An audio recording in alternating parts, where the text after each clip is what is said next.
My name is Brenda. I'm 56 years old, and I've reached a point in my life where I value quiet more than anything. Quiet mornings, quiet routines, quiet truths.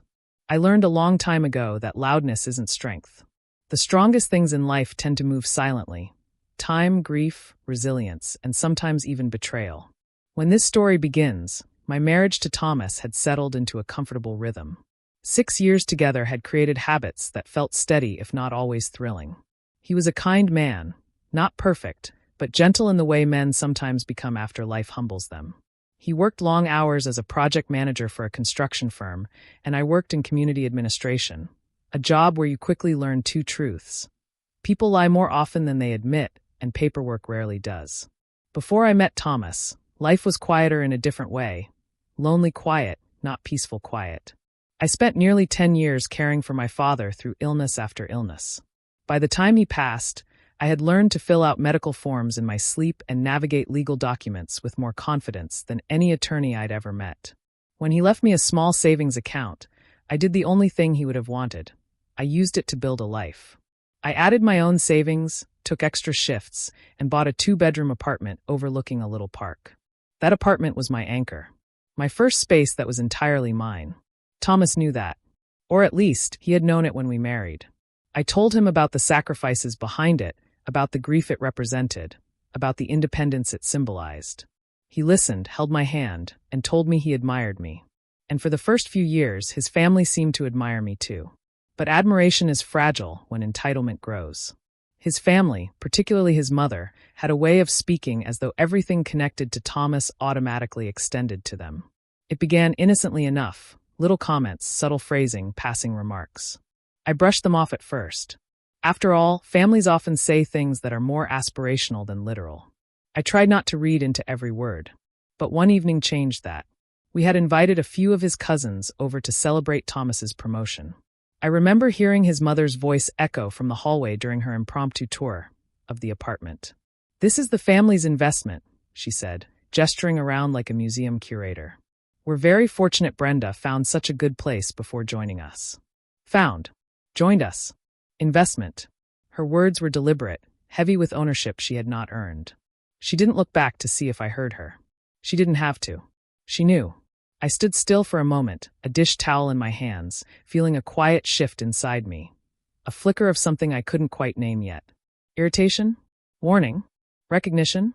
When she returned to the dining area, she patted my shoulder and said warmly, almost theatrically, "You picked a wonderful home for the family, dear." For the family. I smiled politely. I said nothing. But silence, when used intentionally, can be sharper than confrontation. I kept that silence tucked away like a note for later. Little did I know just how far her claims would go, or that I would soon have to prove, with absolute legal clarity, what should never have been questioned. Because the trouble wasn't what she said that evening. It was what she believed she had the right to say next. The moment everything shifted came on an ordinary Saturday morning. The sort of morning that starts with coffee and small talk, but ends with a revelation that changes the temperature of a marriage. Thomas sat across from me, stirring his cup the way he always did when he was nervous. Slow circles, spoon barely touching the edges. I didn't look up yet. I knew that sound too well. "So," he began, clearing his throat, "Mom brought up something yesterday." That sentence was never followed by anything good. "She thinks it's time we update the apartment paperwork." I set my cup down carefully, deliberately. "Update? What does that mean?" He glanced at the window instead of me. "Well, she said it's customary, tradition really, for a husband's name to be added to property once a couple marries. Just symbolic." "Symbolic," I repeated quietly. "So she wants your name added to my deed." He winced at how directly I phrased it. "It's not about ownership. Just unity. You know how families do things. I bought that apartment years before I met you, Thomas." "I know, but she says." I lifted a hand gently. "What do you say?" He hesitated. "Too long. I think it would show we're a team. A team doesn't rewrite history to soothe someone else's ego." Before I could respond, his phone buzzed. His mother. He declined the call, but she called again an hour later, this time directly to me. Her voice was bright, falsely cheerful. "Brenda, dear, tomorrow bring whatever papers you have for the apartment. We'll take them to my acquaintance who handles property registrations. He said it'll be easy to add Thomas's name. Just custom. Just unity. You understand." Unity. A word she used only when she wanted control. I replied with a calmness that surprised even me. I'll look into it. She mistook that for agreement. Wonderful. This is how families keep things organized. Organized. A code word for claimed. That evening, she made a public announcement at Thomas's aunt's house, loud enough for everyone to hear. Soon the apartment will officially be family property, just like it should be. People nodded, smiled, assumed decisions had already been made. I sat at the table, hands folded, expression neutral. Silence again. Not submission, planning. Because something inside me clicked into place that day. A quiet understanding. They weren't asking. They were advancing. And they expected me to comply as though I were a guest in the home I bought with my own sacrifices. But I didn't argue. I didn't defend myself. I didn't raise my voice. I simply observed. And I knew exactly what I needed to do next, because if they wanted to test ownership, I would give them documentation they could not twist, dispute, or swallow without choking on the truth. Before I tell you how I responded, you need to understand why the apartment mattered so much, and why their attempt to claim it struck deeper than they ever realized. My father was a quiet man. He didn't offer long speeches or emotional monologues. His lessons came in simpler forms. Handwritten notes on the kitchen table, gentle corrections when I filled out a form incorrectly, warnings about people who speak faster than they think. He believed in documentation. Clarity. Facts.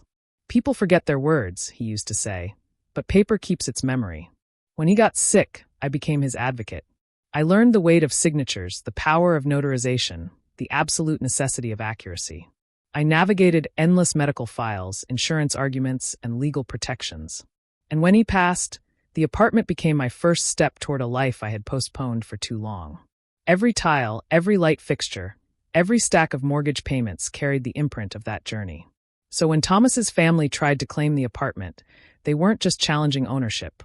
They were rewriting the story of my resilience. They were trying to graft themselves onto something they had not earned, built, or sacrificed for. Thomas, bless him, came from a very different world. His family was large, deeply interconnected, and run by his mother with military precision. She believed that marriage was an absorption, one person dissolving into the greater family network. Assets became collective. Decisions became communal. Boundaries blurred until they resembled suggestions rather than rights. In her mind, my apartment became part of her domain the moment I said, I do. She didn't see it as theft or intrusion. She saw it as inheritance by proximity. Their motives weren't malicious. They were entitled, and entitlement rarely recognizes itself. As for Thomas, he wasn't greedy or controlling. He was conditioned, raised to defer to his mother, to consider her comfort above his own needs, let alone mine. Her approval was his compass. And she knew it. But what she didn't know was that I had spent half my life defending documents, boundaries, and vulnerable people from those who believed their desires outweighed another person's rights. I knew how to stand firm without shouting, how to resist without aggression, how to use truth like a lantern in a dark room. So while they whispered about tradition and custom, I began planning something far more powerful: clarity. Real clarity. Legal clarity. The kind that can't be debated or softened. The kind printed in black ink with a municipal seal. A document that makes even the boldest entitlement shrink into silence. And once I had that document, nothing in their narrative would survive untouched. Wednesday mornings at the municipal records office have a distinct rhythm. The shuffle of papers, the hum of old printers, the muted conversations of people seeking clarity in a world built on confusion.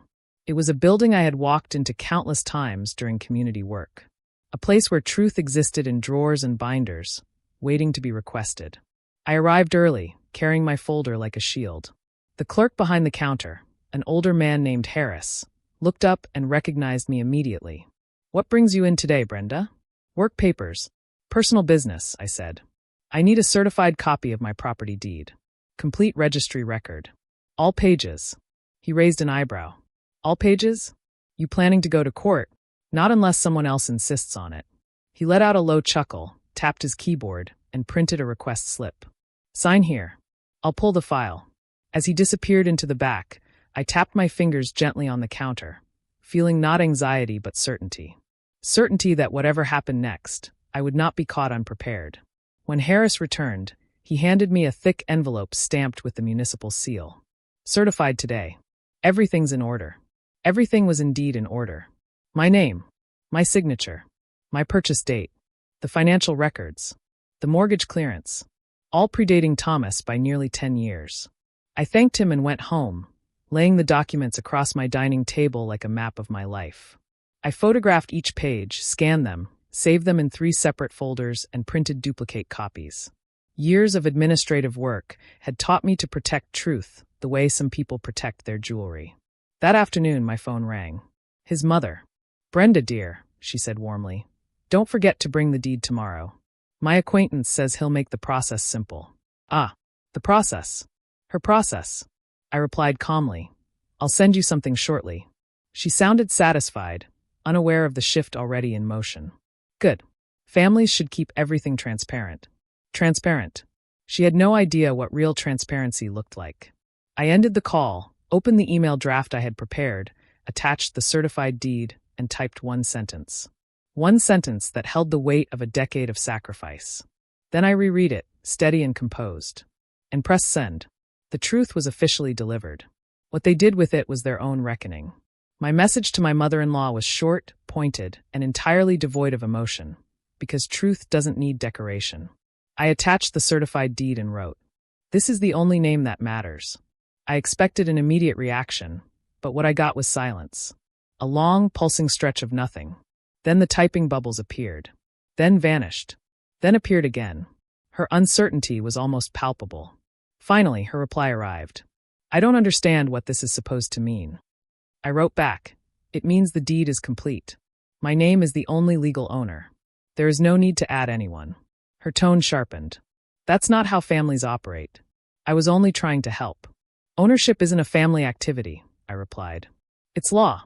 Another message came quickly. "You're being difficult. This is custom. Symbolic. Everyone will think it's strange if Thomas's name isn't included. Then they will misunderstand something that isn't their business." There was a long pause, long enough for me to imagine her pacing her kitchen, clutching her phone, rewriting her narrative to fit this new obstacle. Then she tried guilt. "I treat you like a daughter. You're embarrassing me by acting territorial over a piece of paper." It was almost laughable in its irony. I responded gently, but firmly. "It's not a piece of paper. It is legal truth." That phrase ended the conversation. For a few hours. Then Thomas called. "She's upset," he said quietly. "She thinks you attacked her." "I sent her a document," I replied. "Nothing more." "You couldn't have worded it softer?" When someone tries to claim what isn't theirs, softness is misinterpreted as permission. He didn't have an answer for that. That night, as I cooked dinner, my phone buzzed again. A final message from his mother. "I suppose this is how things will be with you. Closed. Cold." I didn't reply. Some conversations don't need responses. And despite the calm before me, I could sense something brewing, an unspoken consequence that would appear the next time we were face to face. Because clarity doesn't just end lies. It exposes the people who depend on them. The confrontation happened not through shouting, but through silence. The kind of silence that reveals more than words ever could. A week after I sent her the deed, we hosted another small gathering. Nothing formal. Just tea, pastries, and polite conversation. But I could feel the tension before anyone even arrived. Thomas moved carefully, like someone avoiding stepping on a crack. His mother stepped inside with a polite smile that didn't reach her eyes. Normally, she would begin her ritual tour of the apartment immediately. The hallway, the kitchen upgrades, the view from the second bedroom. She had narrated it a dozen times to guests, positioning herself as the unofficial ambassador of my home. But that day, she walked past the hallway without a word. When one of the cousins commented, "This place gets prettier every time I visit," she took a sip of tea instead of responding. Her silence was performative. Sharp. Calculated. After most guests stepped onto the balcony, she approached me near the kitchen. Her voice was low, but her posture was rigid. "I don't appreciate being corrected," she said. "I didn't correct you," I replied. "I clarified a legal fact. You embarrassed me in front of my acquaintance. I told him we'd be updating the deed. I can't update something that isn't meant to be changed." Her eyes narrowed. "You've made me look foolish." "No," I said quietly. "I've made things accurate." The calmness of that sentence unsettled her more than anything else I had said. She stepped closer. "You think that document wins every argument?" "Not every argument," I answered. "Just the ones about property." Her lips tightened, searching for a foothold in a conversation that gave her none. "This isn't how marriages work," she whispered finally. "Marriages fail when boundaries disappear," I replied. "I'm simply keeping mine intact." She opened her mouth, closed it again, and for the first time since I met her, she had no retort. She walked away, shoulders stiff, pride wounded, but defeated. Because the truth had pinned her in a corner she couldn't escape, manipulate, or reinterpret. In the aftermath, the shift was unmistakable. At the next family gathering, no one, absolutely no one, mentioned the apartment. The cousins who once toured the rooms as though pre-selecting their inheritance stuck to safe topics: recipes, weather, television shows. My mother-in-law stayed polite but distant. Like someone nursing a bruise she didn't want anyone to notice. She never again referred to the apartment as the family's investment. She never again suggested updating the deed. She never again attempted to involve her acquaintances. Respect, when finally forced, becomes very quiet. Thomas softened too. One evening, as we washed dishes side by side, he finally spoke. "I'm sorry," he said. "I didn't realize how much she was pushing. Or how unfair it was." "It's not about fairness," I replied. "It's about boundaries." He nodded slowly. "It won't happen again." And he kept that promise. Something unspoken settled between us. An understanding that our marriage would not survive if I ever allowed myself to be absorbed into his family's expectations. After a few months, the topic faded completely. It became a closed chapter, one no one dared reopen. Because nothing ends entitlement faster than irrefutable truth. When I look back now, I see the entire situation differently, not as a conflict about property, but as a test of identity and boundaries. My apartment represented more than walls and furniture. It represented a decade of sacrifice, independence, grief, and rebuilding. And I realized something important. People who do not participate in your struggle will often feel entitled to your success. But clarity protects what sentiment cannot.